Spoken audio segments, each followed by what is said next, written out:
मित्रांनो आता एक असा सीन झालाय ना, हा जो मॉल दिसतो का मॉल समोर, आता या मॉलमध्ये मी आणि माझा मित्र गेलो.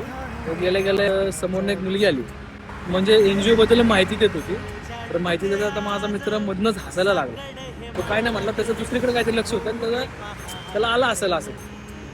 ती मुलगी आम्हाला समोरनं सांगतो नाही ना, एवढं कॉन्फिडेंटने ती सांगत होती, तुझं थोडं पण कॉन्फिडन्स डगमगला नाही. माझा मित्र हसत असताना मित्रांनो नंतर आम्ही परत रिटर्न आलो दोघं जण. तिला मित्र माझा सॉरी म्हटला आणि आम्ही तिला कॉम्प्लिमेंट सुद्धा दिली की ताई तुमचा कॉन्फिडन्स खूप छान आहे, तुम्ही असं छान म्हणजे बोलत जावा, न घाबरू. त्यांना खूप आनंद झाला आम्ही कॉम्प्लिमेंट दिल्याबद्दल.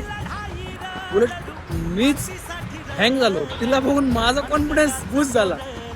तर सांगण्याचं तात्पर्य एवढंच आहे की कॉन्फिडेंटली बोला, म्हणजे एवढं कॉन्फिडन्सने बोला ना की समोरचा विचारात पडला पाहिजे यार ह्याला काहीच वाटत नाही. चॅनलला नवीन असाल तर फॉलो करा आणि लाईक करा.